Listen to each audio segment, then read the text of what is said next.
So, good morning, all students. In previous lecture, we discussed here what we have discussed in previous lecture. मागील lecture मध्ये आपण काय अभ्यासलं? Okay, तर त्या ठिकाणी आपण फॉर्मॅट पाहिले, काही ऍडिशनल इन्फॉर्मेशन त्या ठिकाणी पाहिले, बरोबर? आजच्या लेक्चर मध्ये आपल्याला काय बघायचं? तर प्रॅक्टिकल एक्झाम्पल त्या ठिकाणी सोडवायचं. So in previous lecture, we discussed here the format for preparation of final accounts. Then the additional information is provided to us outside the trial balances, and the effect of that additional information. Some information which is given in trial balance, that information are called hidden information provided to us in a trial balance, and the effect of that hidden information or adjustment we are discussed. After that, we discuss here the some important information given into the trial balance. Okay. So effect of that information we are discussed in last lecture. In our today's lecture, we are going to solve a practical example on partnership final account. So here we apply a steps to solve the examples. जे आपल्याला या ठिकाणी काय करावे लागतील, काही steps त्या ठिकाणी तयार करावे लागतील, जे की आपण लास्ट लेक्चर मध्ये आधीच पाहिलेले आहेत की 3 ते 4 स्टेप्स आपण त्या ठिकाणी तयार केले आणि त्या स्टेप्स आपण ऍक्च्युअली प्रॅक्टिकल एक्झाम्पल सॉल्व करण्यासाठी काय करत असतो, फॉलो करत असतो. We follow some steps we make in last lecture, so we make 4 steps to solve the practical examples. Okay, so we already discussed what is given to us in the example. So here example number 2 we are solving in our today's lecture. So first step number first, that is, what is step number first?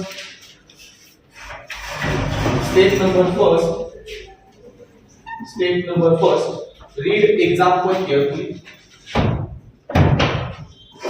Read example carefully. After reading the example, we follow the step number 2, that is to identify the expenses, assets, incomes and liabilities. Okay. So all these things are given in trial balance. हे सगळं कुठे दिलं जातं? तर हे सगळं आपल्याला कुठे मिळणार आहे? ट्रायल बॅलन्स मध्ये त्या ठिकाणी मिळेल. So we discuss here the information which is given into the trial balance. Okay. So which information is given in a trial balance? So in a trial balance, the expenses, asset, income and liabilities are given to us. We need to identify the information here. Okay. या ठिकाणी आपल्याला काय करावं लागेल की ही information त्या ठिकाणी identify करावी लागेल. ही स्टेप आपली सेकंड आहे. तर याच्या नंतरची स्टेप आपली थर्ड जी आहे ती असणार आहे कोणती? तर प्रिपरेशन ऑफ फायनल अकाउंट. काय तयार करणार आहे? So we discuss the format. So in a solution we prepare a final account. That final account includes 2 statements. First, that is income statement, and second, that is balance sheet. What we are going to prepare? So here we are going to prepare the income statement and balance sheet. We all know that in income statements we need to prepare 2 accounts. Which 2 accounts we need to prepare? So we discuss here. First account we are prepared to record direct expenses and direct income, that is trading account. Which account? Trading account we are going to prepare. After that we prepare second account in income statement, that is profit and loss account. Which account? Profit and loss account. And finally we prepare a closing balance sheet. What we prepare? Closing balance sheet. Okay, so these steps we are follow for preparation of solution. Now for solving the example number 2, we read first the example given to us. Okay, जे आपल्याला दिलेलं आहे ते वाचून घ्या, ते समजून घ्या. ठीक आहे, आपल्याला काय दिलंय हे बघावं लागेल. ठीक आहे. So here we read the example carefully. Okay, so first, following is the trial balance of Mr. Aman and Sagar, who are the partners in a firm sharing profits and losses equally. याचा अर्थ काय आहे की तुम्हाला आम्ही खाली trial balance दिलेला आहे. ओके, हा कशाचा आहे? तर हा फर्मचा आहे. या फर्म मध्ये किती पार्टनर आहेत? 2 पार्टनर्स आहेत. कोणते 2 पार्टनर्स आहेत? तर अमर आणि सागर अशा नावाचे 2 पार्टनर्स आहेत. यातच आपल्याला त्यांनी इन्फॉर्मेशन दिलेली आहे की या पार्टनरचा प्रॉफिट शेअरिंग रेशो कसा आहे? Profits and loss sharing ratio of the partner is equal. तो कसा आहे? इक्वल आहे. दोघांना कोणाला प्रॉफिट असेल तरी समान वाटला जाईल, लॉस झाला तरी समान वाटला जाईल. That is called equal profit sharing ratio. जे इक्वल का आता रीड करूया trial balance. Okay, so trial balance is given to us. That trial balance is given as on 31 March 2023. कधीचा आहे तो? 31 मार्च 2023. ठीक आहे. So for reading the trial balance we start to read the trial balance from any one side. म्हणजे तुम्ही कोणतीही एक बाजू रीड करायला सुरुवात करा, डेबिट किंवा credit. Here we start to read the trial balance from debit side. कुठून सुरुवात करूया? डेबिट बाजूला करूया. रीड करूया debit side. Stock into bracket date is given, that is 1st April 2022, amounting to rupees 15,400. Next purchases rupees 40,000. Next salaries rupees 2,500. Wages 5,000. Carriage 1,500. Then freight 350. Printing and stationery rupees 525. Sundry debtors rupees 21,500. Furniture 10,100. Here. Then land and building rupees 20,000. Next traveling expenses rupees 1,725. Next advertisement expenses, that is 15,000. Then bad debts rupees 250. Discount allowed rupees 900. Cash in hand rupees 3,500 and cash at bank rupees 17,500. Okay. Total of debit side is rupees 1,55,750. 1,55,750 एवढी डेबिटची total आहे. आपल्याला माहिती आहे की trial balance हा equal असतो, tally झालेला असतो. म्हणजे क्रेडिटलाही तेवढ्याच रकमेने क्रेडिट साइड काय झाली पाहिजे? टॅली झालेली पाहिजे. रीड करूयात आणि बघूयात. Okay, read the credit side of trial balance. That is capital account is given to us. Okay, capital account Amar's capital rupees 40,000, Sagar capital rupees 40,000. It means that both partner contributed capital in a firm equally. म्हणजे दोन्ही partners firm मध्ये capital कसं आणतायत? Equal आणतायत. म्हणून तर त्यांचा profit sharing ratio देखील काय आहे? इक्वल आहे. Got it. Next that is sundry creditors 15,250. Then sales 60,500. Total of credit side is rupees 1,55,750. It means that both side debit is equal to credit. म्हणजे दोन्ही बाजूंची बेरीज जर आपण पाहिली तर ती काय आहे? इक्वल आहे. त्या ठिकाणी टॅली झालेला आहे. Next read the adjustment. First adjustment is given to us.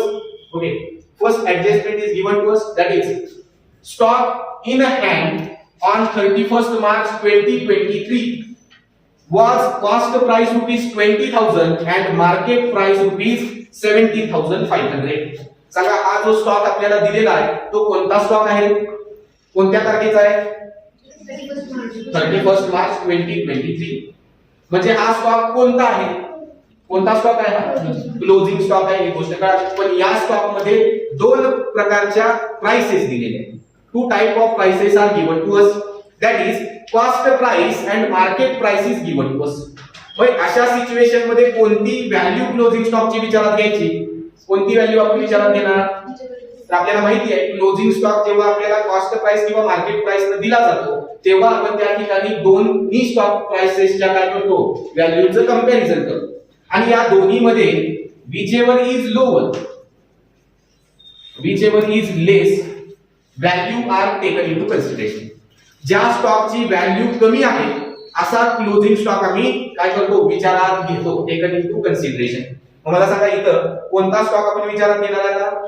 whichever is lower, whichever is less. So here less value is market price.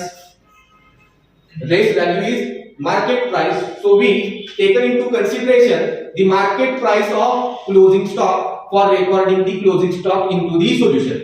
Solution मध्ये मला रेकॉर्ड करायचं असेल तेव्हा मी कोणता स्टॉक त्या ठिकाणी विचारात घेणार आहे? Which stock we are taken into consideration? That is lower stock. Value of lower stock is taken into consideration. ठीक आहे. नेक्स्ट इन्फॉर्मेशन कळली. पहिल्यांदा पहिली स्टेप आहे आपली. स्टेप फर्स्ट काय करतो आपण? Just we read the example and understand the example what is given to us. ठीक आहे.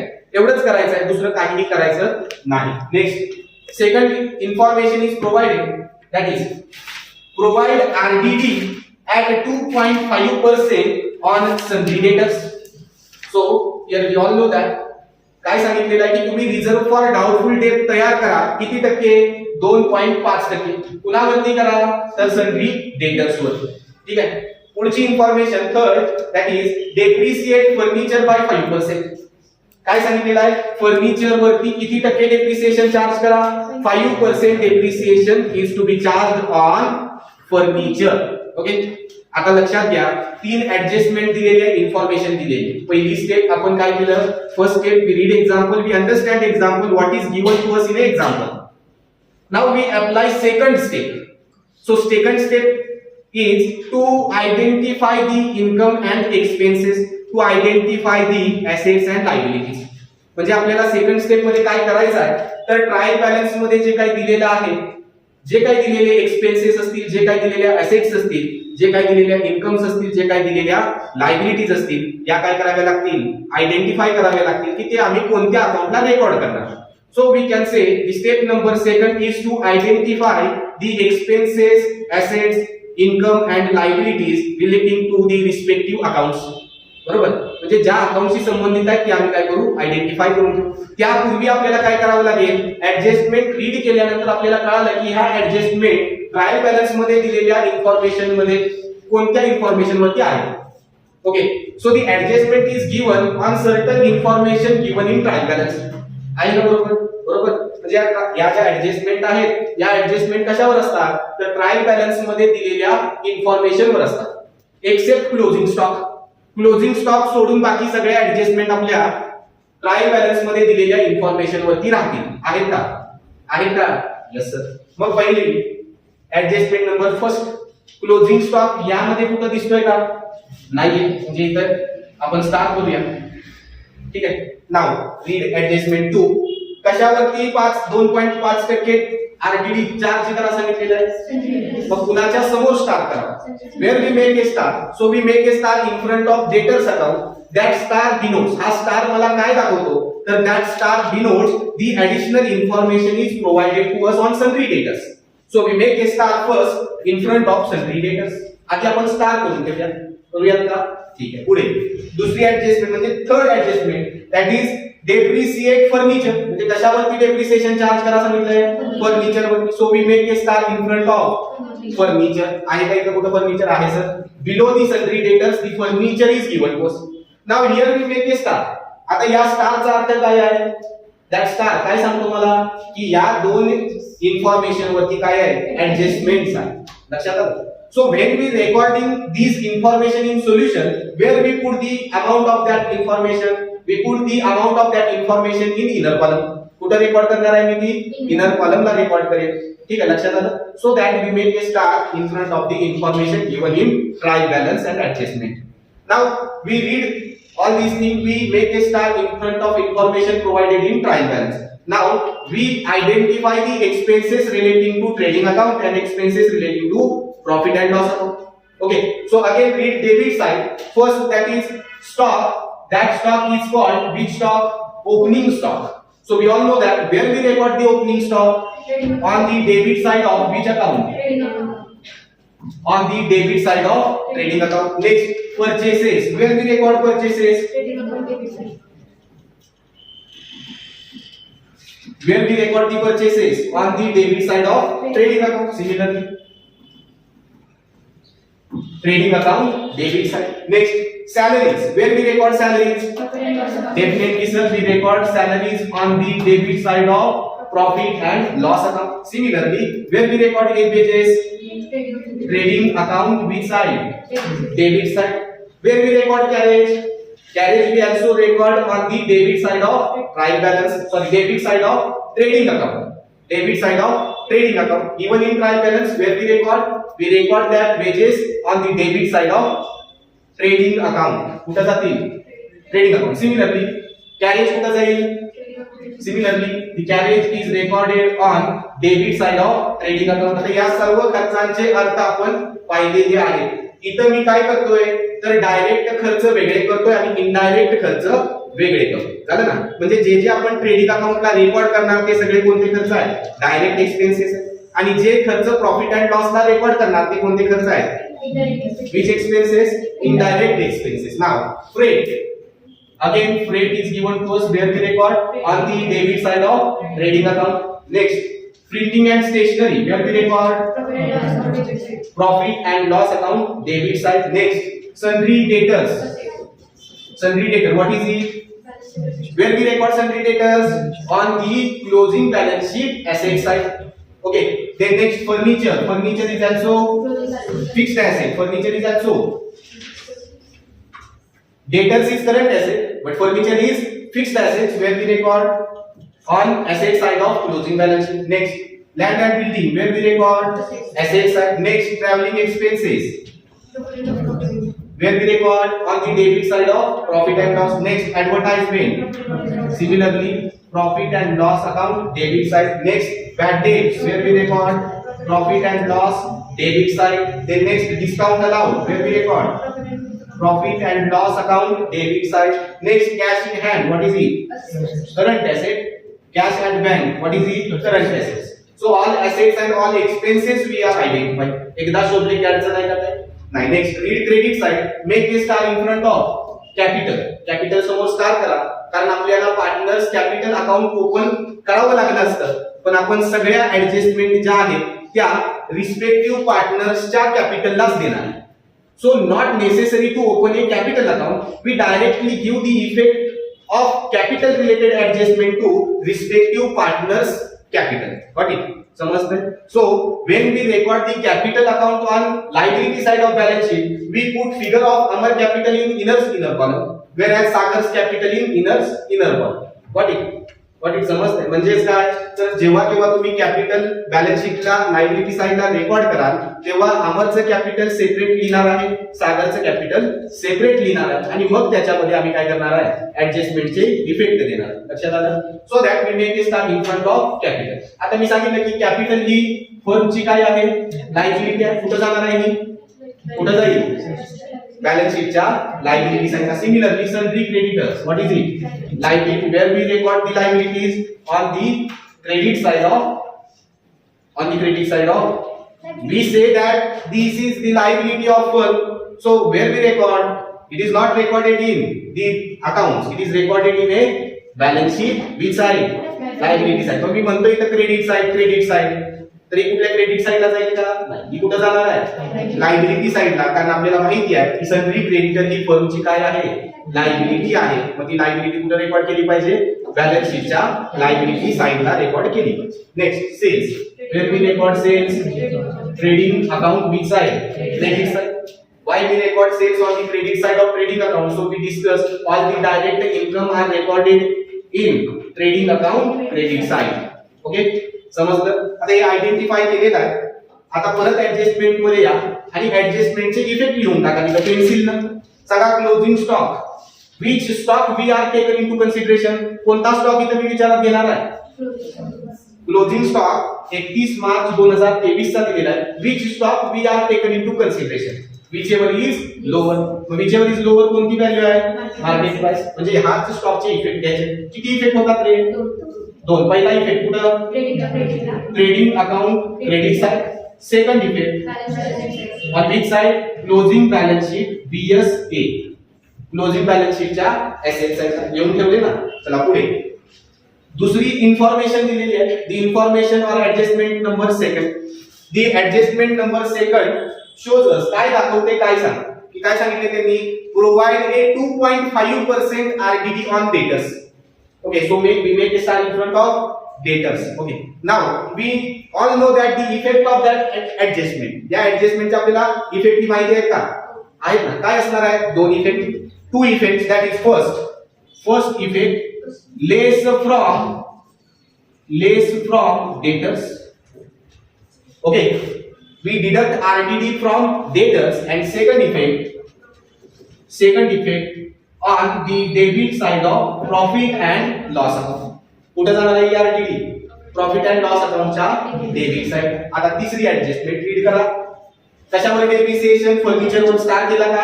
आता याचे इफेक्ट सांगा. कुठे जातात इफेक्ट याचे? तर पहिला effect less from. First effect less from furniture. second effect, where we record second effect on the debit side of profit and loss. Okay, on the debit side of profit and loss. So here we identify the expenses relating to the respective accounts and assets, and on credit side we find out liabilities and income relating to the respective accounts. Once we identify the information and we know the effect of all information or adjustment, it is very easy to prepare a solution. आता solution तयार करायला काय अडचण येईल का आपल्याला? काही अडचण येईल का? येईल का? येईल का रे? आता काय करायचं आहे? फक्त prepare solution and transfer the information relating to the respective account. It means that the information relating to the trading account we record in trading account. The information given relating to the profit and loss account we record that in a profit and loss account. Then we give the effect of adjustment relating to the respective accounts. जे ज्याच्याशी संबंधित असतील तशा आम्ही effect adjustment देऊ. समजलं? ठीक आहे? आता थांबूया. So here we identify the expenses and assets. Also we identify the incomes and liabilities. Now we apply the step number 3rd, that is we post overall trial balance into the solution. So that trial balance we are post into a respective account. That is the information given in trial balance, and we identify the information which is relating to which account. म्हणजे जी trial balance मध्ये information आपल्याला दिलेली आहे ती information आपली कोणत्या अकाउंटशी संबंधित आहे हे आपण आयडेंटिफाय केलं की नाही? केलं का? केलेलं. आता काय करायचं आहे? तर केलेली आयडेंटिफाई इन्फॉर्मेशन जी आहे ती मला माझ्या सोल्युशन मध्ये पेस्ट करायची आहे. ठीक आहे? आता आपण पेस्ट करूया. So here first the stock on 1st of April 2022 is given to us, where we record the stock given on 1st of April 2022. कुठे रेकॉर्ड करणार आहे मी? हे कुठे रेकॉर्ड करेन तो स्टॉक मी? कुठे? ट्रेडिंग अकाउंटच्या डेबिट साइडला. चला इथं मी काय म्हणेन? To opening stock put figure directly to which column? outer column. outer column ला किती रुपये जातील माझे? किती? 15,400. बरोबर. पुढे next what is given to us? purchases. where we record purchases? again trading account debit side below the opening stock we record purchases. where we put the figure of purchases. मी आता कुठे रेकॉर्ड करणार आहे त्याची amount? Outer कॉलमला. का outer कॉलमला? कारण याच्यावर कोणतीही adjustment नाही. So put figure directly to the outer column. Amount into rupees 40,000. किती आहे? 40,000. पण तुम्ही सांगा मला फास्ट म्हणजे पुढे. नेक्स्ट काय आहे? Salaries. Where we record salaries in profit and loss account debit side. So here we leave a 6 lines to prepare trading account. इथून पुढे मी आणखी 6 ओळी जागा सोडतो आणि त्याच्यानंतर कोणता अकाउंट घेतो मी? कोणता अकाउंट घेणार आहे? एक लाइन अंडरलाइन इथे करतो. याच्यानंतर माझं कोणता अकाउंट तयार होईल? इथं प्रॉफिट अँड लॉस. पण आपल्याला माहिती आहे ट्रेडिंग अकाउंटच्या खाली मला किती ओळ जागा सोडावी लागेल? एक ओळ. कशासाठी? ग्रॉस प्रॉफिट किंवा ग्रॉस लॉस लिहिण्यासाठी. आणि त्याच्यानंतर मी काय रेकॉर्ड करेन?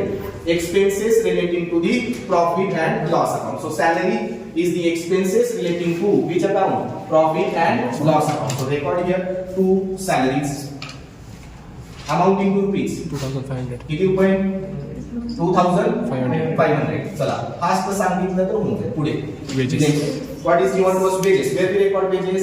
On the debit side of trading account below the purchases we can write down here 2 wages. Put figure of wages in outer column because additional information is not provided on wages. So put figure in outer column amounting to rupees 5,000. Next To carriage. carriage. Where we record carriage? On which side? Debit side. Trading account चा debit side. Carriage किती रुपये आहे? 1,500. Next freight. Where we record freight? On the debit side of trading account amounting to rupees किती आहे? 350. Next expenses, that is printing and stationery. Where do we record printing and stationery? Printing and stationery चा record करतो.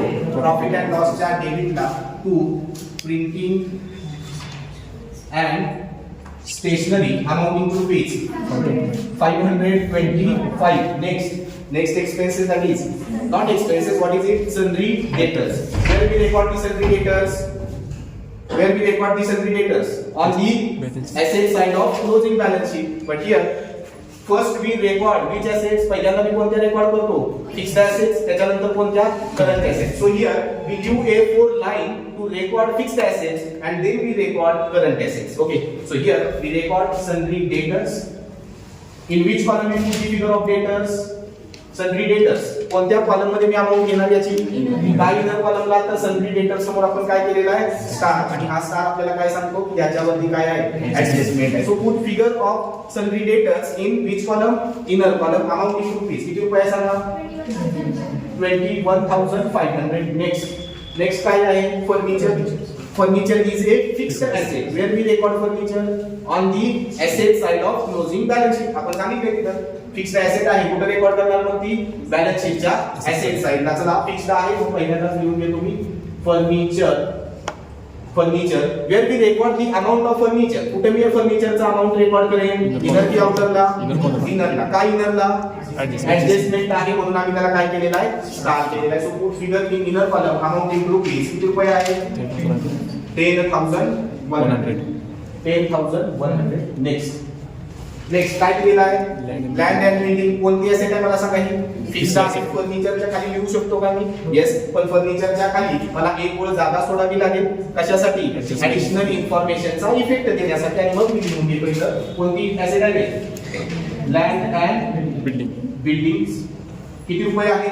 20,000. In which column we put the figure of land and building? Directly into the outer column because adjustment is not given on land and building. म्हणून मी त्याची जी काही amount आहे ती कुठे घेणार आहे? आउटर कॉलम मध्ये घेणार आहे. पुढे वाचा. Travelling expenses. Where we record travelling expenses? Profit and loss account debit side to travelling expenses amounting to rupees. किती रुपये आहे? 1,725. 1,725. 1,725 is the expenses incurred on traveling. Okay, next. That is advertisement. Where we record advertisement? Profit and On loss the account debit debit side of profit and loss account. So here to advertisement amounting to rupees. किती रुपये आहे? 15,000. 15,000. Next काय आहे? Bad debts. कुठे जातात bad debts देखील? Profit and loss अकाउंटच्या debit साइडला bad debts amounting to rupees 250. Next डिस्काउंटला कुठे जातात? प्रॉफिट अँड लॉस अकाउंटच्या डेबिट साइडला discount allowed amounting to rupees 900. Next, what is given to us? Cash in hand and cash at bank. Where we record cash in hand? On the asset side of closing balance sheet. So here in sundry debtors, below sundry debtors we leave one line and then we record current asset, that is cash in hand amounting to rupees 3,500. Next, cash at the bank. याच्याच खाली side काय आहे? Current asset आहे ना माझ्या. बरोबर. किती रुपये? 17,500. झालं. we transfer all trial balance into a solution. सगळे केली का? पण which side? We transfer only a debit side of trial balance in solution. Now we need to transfer the credit side of trial balance in a solution. करावी लागेल का? लागेल ना? चला मग पुन्हा ट्रान्सफर करूया. Capital. Where we record capital of partners. पार्टनरचं कॅपिटल आपण कुठे रेकॉर्ड करतो? On the liability side of closing balance. So here first capital account. आता हे रेकॉर्ड करत असताना प्रत्येक पार्टनरचं मला सेपरेट रेकॉर्ड करावं लागेल. चला यात पार्टनर कोण आहे? एक. पहिला कोण आहे? अमरचं कॅपिटल मी इनर कॉलमला घेतो. ठीक आहे. का घेतो? We need to give the effect of adjustment relating to the capital. मला कॅपिटल संबंधित जेवढ्या काही ऍडजस्टमेंट असतील त्या प्रत्येक पार्टनरवरती सेपरेट कराव्या लागतील. म्हणून मी अमरचं कॅपिटल काय करतो? त्या ठिकाणी सेपरेट घेतो. ठीक आहे. अमरचं कॅपिटल किती आहे? Amounting to rupees 40,000. Okay, here in Amar's capital, after recording Amar's capital, we leave 4 line below the Amar capital and then we record a next partner's capital. Amarचं कॅपिटल रेकॉर्ड केल्यानंतर आपण किती ओळी जागा सोडणार आहे? 4 ओळी. आणि त्याच्यानंतर आपण कोणाचं कॅपिटल घेणार आहे? सागरचं. तर आम्ही इथे 4 ओळी जागा सोडतो आणि नेक्स्ट पार्टनर घेतो सागर. सागरचं किती आहे? Similar capital is contributed by or equal capital is contributed by both partners. दोघांनी समान कॅपिटल कॉन्ट्रीब्यूट केले. चला आता नेक्स्ट काय दिलेलं आहे? Sundry creditors. पुन्हा मी सागरच्या खाली किती ओळी जागा सोडेल? 4 लाईन आणि लिहून घेईन कोणता? सन्ड्री काय रे? क्रेडिटर्स. सांगा सन्ड्री क्रेडिटरची अमाउंट मी कुठे घेणार आहे? Where we record the amount of creditor in inner column और in outer column? Outer column. Why we put the figure of sundry creditors in outer column? का आपण घ्यायचे आउटर कॉलमला? कारण त्याच्यावर कोणतीही ऍडजस्टमेंट दिलेली नाही. सांगा किती रुपये आहे? 15,250 15,250 एवढे. चला पुढे नेक्स्ट काय दिलेलं आहे? Sales. Where we record sales. Sales record करणार ट्रेडिंगच्या क्रेडिट साईडला इथं by sales amounting to rupees 60,500 put figure directly to the outer column, कारण याच्यावरती कोणतीही ऍडजस्टमेंट दिलेली नाही. चला ट्रायल बॅलन्स ट्रान्सफर केली का सगळे आता? चला या ऍडजस्टमेंट नंबर 1 मध्ये काय सांगितलेलं adjustment? First closing stock. Which stock we are taken into consideration? कोणता घेणार? whichever is lower, market price is lower than cost price, so we taken into consideration the lower cost price of stock into the solution. Okay, lower price of stock. Here lower price is market price, so we taken into consideration the market price of stock in a solution. लक्षात घ्या मी सांगितलं काय की जेव्हा cost price आणि market price तुम्हाला दिली जाते तेव्हा त्यामुळे त्यापैकी कोणती व्हॅल्यू विचारात घ्यायची, तर त्या दोघांपैकी ज्या स्टॉकची व्हॅल्यू कमी आहे तो स्टॉक आपण सोल्युशन मध्ये विचारात घ्यायचा आहे. लक्षात आलं? सांगा मी इथं कोणता कमी आहे आपण ऑलरेडी आयडेंटिफाय केलं ना, किती आहे? 17,500. So we already write here the effect of that closing stock. Effect लिहून ठेवलेत का? चला मग त्याची इफेक्ट देऊन टाकूया. चला देऊया. पहिला इफेक्ट कुठे जाईल? On the credit side of trading account here bye which stock? Closing stock amounting to rupees 17,500. चला दुसरा इफेक्ट कुठे जातो? तर दुसरा कुठे इफेक्ट जाईल? On the asset side of closing balance sheet. Here we write down in a current asset, that is stock in hand. काय म्हणतो त्याला मी? Stock in hand amounting to rupees 17,500. 17,500 record केला का? चला पहिली ऍडजस्टमेंट झाली. या सेकंड ऍडजस्टमेंट मध्ये सेकंड ऍडजस्टमेंटचे इफेक्ट काय करावे लागतील? डेटर्स मधून लेस. तर दुसरा इफेक्ट कुठं? प्रॉफिट अँड लॉसच्या डेबिट साइड. सो काय कॅल्क्युलेट? Less 2.5% RDD. आता ही 2.5% आरडीडी कशावरती? 21,500. चला देऊ का कॅल्क्युलेट करून देऊ का?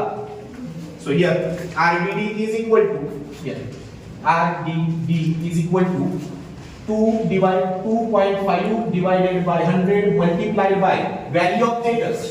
Value of debtors 21,500. सांगा RDD किती आली? अमाउंटिंग टू रुपीज किती रुपये आली? 538. किती आली? 538. ओके किती आली? 538. 537.5 आली. याचा अर्थ आपण त्याला राऊंड फिगर केलं किती मध्ये? 38. लक्षात आलं? आता ते सांगायची गरज आहे का? 0.5 असेल तर आपण त्याला कन्वर्ट करतो ₹1. इफ बिलो 5% 0.5 तर त्याला आपण काय करतो? Convert into lower amount. बरोबर? आता 0.5 आहे मी काय कन्सिडर केलं? 538 आणि सगळ्यांची. चला पुढे काय करायचं आपण? 538 डिडक्ट करा डेटर्स मधून. किती व्हॅल्यू आली आता?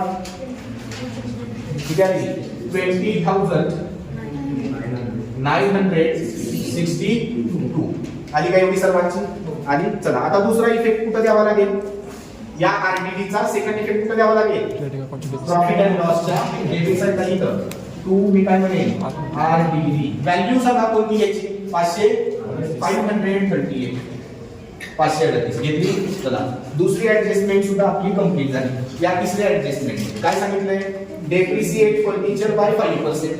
So we all know that the effect of depreciation, deduct from furniture 5% depreciation on 10,100. मग किती आलं? 5%. किती आलं? 505 505 आलं का? आलं. चला डिडक्ट करा आणि अमाउंट सांगा उतरला किती आले आता? 9,595 is the total of furniture. आता दुसरा इफेक्ट डेप्रिसिएशनचा कुठे जाईल? प्रॉफिट अँड लॉस अकाउंटच्या डेबिट साइडला इथं टू डेप्रिसिएशन ऑन काय रे? Furniture amounting to ₹505. झालं? ही ऍडजस्टमेंट क्लियर झाली का? झाली. म्हणजे we record all these things given in example. जे एक्झाम्पल मध्ये दिलं होतं ते सोल्युशन मध्ये ट्रान्सफर केलं. आता आपल्याला करावी लागेल टोटल. सांगा first which account we close? पहिल्यांदा कोणता अकाउंट क्लोज करणार मी? Trading account. चला क्लोज करा आणि सांगा कोणती टोटल मोठी आहे? क्रेडिटची टोटल मोठी आहे का डेबिटची? If credit side is more than that total we put on debit side. जेव्हा क्रेडिट साइडची टोटल मोठी असेल तेव्हा क्रेडिट साइडची टोटल मी कुठे घेणार डेबिटला आणि फरक मी इथं फाइंड आउट करेल.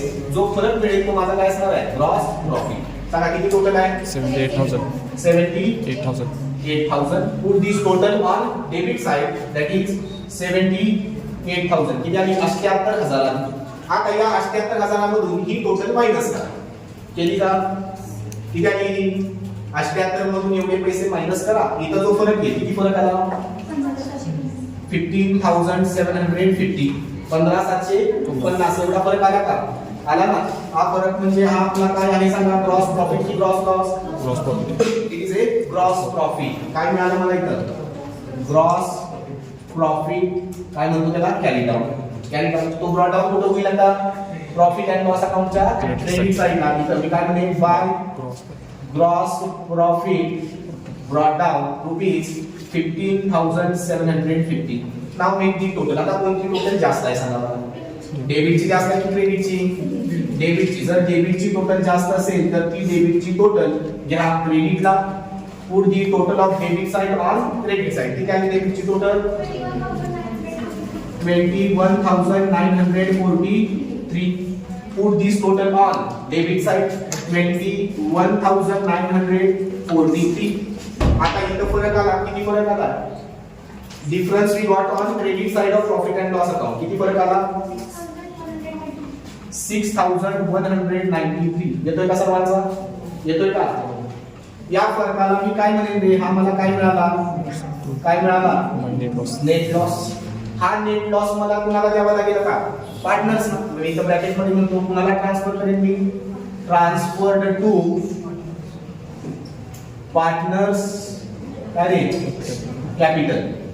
पार्टनर्स कॅपिटलला पाठवेन. कसा पाठवणार आहे प्रॉफिट शेअरिंग रेशो कसा आहे इक्वल आहे. दोघांना इक्वल वाटा सांगितलेला.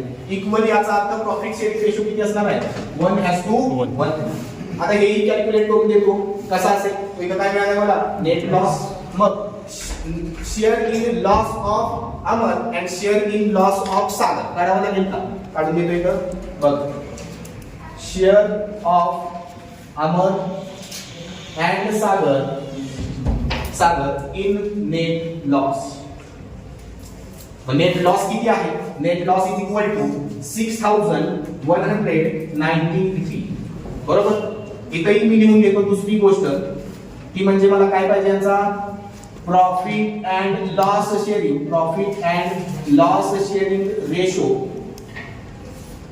इज इक्वल टू इक्वल आहे ना. कसा आहे इक्वल कसा आहे इक्वली दॅट इज 1:1. किती असणार 1:1. एक असेल. ओके लक्षात येतंय. आता डिस्ट्रीब्यूट करायला अडचण आहे का?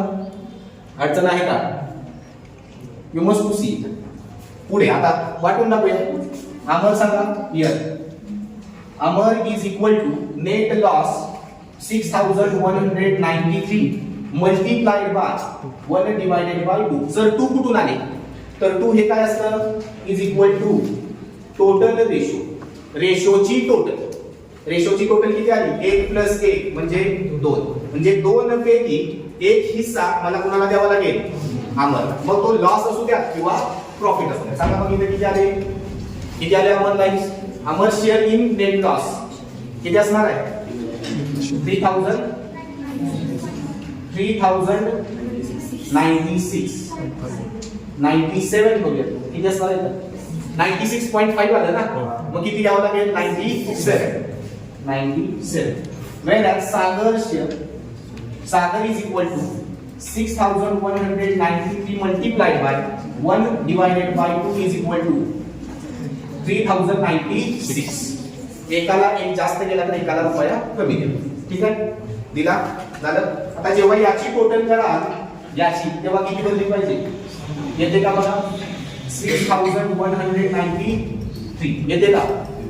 येते ना बरोबर. चला आता देऊन टाकूया काही तर. चला मी इथं लिहितो अमरला किती झाली Amar is equal to 3,097 whereas Sagar is equal to 3,096. आले का? आणि आता हे मी काय म्हणलंय कुठे ट्रान्सफर करा कॅपिटल मग नेट लॉस असेल तर कॅपिटल मध्ये ऍड होईल का लेस होईल रे Less. काय होणार आहे Less. काय होईल Less. मोठ्याला सांगा काय होणार आहे less we deduct the net loss from their respective partners capital आपण काढलंय ना प्रत्येक पार्टनरला येणारा लॉस बियर किती लॉस करायचा प्रत्येकाला अमरला 3097 रुपये लेस नेट लॉस सॉरी 3097 आता याची टोटल कुठे येणार इनर कॉलमला किती आली आता किती येईल 46000 36. Sorry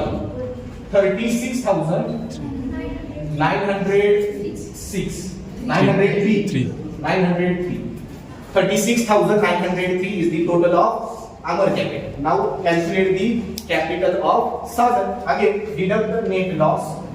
Net loss that is 3,096. In outer column, amounting to rupees 36,904. आली का 4? आता या दोन कॅपिटलची टोटल करा आणि या टोटलला कुठे लिहा कॅपिटल अकाउंटच्या समोर. Where we put the total of inner column capital in front of capital account. सांगा किती आली आता? किती आली रे? Amounting to rupees. Calculate करा किती आली? 73,807. आले का एकूण टोटल कॅपिटल? बघा मी कुणाच्या समोर लिहिला आता? Capital अकाउंटच्या. So that we can't prepare a separate capital account. तयार केलं ना पण मी इफेक्ट तिथंच देतो. आता मी दोन्हीच्या कॅपिटलची टोटल केली आणि कुणासमोर दिली capital. Now make the total of both sides. दोन्ही बाजूंची बेरीज करा. Make the total of both sides आणि सांगा टॅली होतंय का? टॅली होतंय का ते? Make the total of both sides. दोन्ही बाजूंची बेरीज किती येते? 89,057 89,057 एवढी दोन्ही बाजूंची बेरीज येते. So both side of balance sheet is equal. बघा बॅलन्स शीटच्या दोन्ही बाजू इक्वल आहेत. जेव्हा या दोन्ही इक्वल होतात तेव्हा आपण सोडवलेले जे एक्झाम्पल आहे ते काय असणार आहे? करेक्ट असणार आहे, बरोबर असणार आहे. समजलं? काय अडचण आहे तुम्हाला? Okay. In next lecture we are going to solve another example on partnership final account. So write example number 3 in your notebook. तुमच्या नोटबुक मध्ये ते राईट डाऊन करून आता नेक्स्ट लेक्चर मध्ये आपण ते सोडवू. ठीक आहे? ओके ठीक आहे. थांबूया. थँक्यू.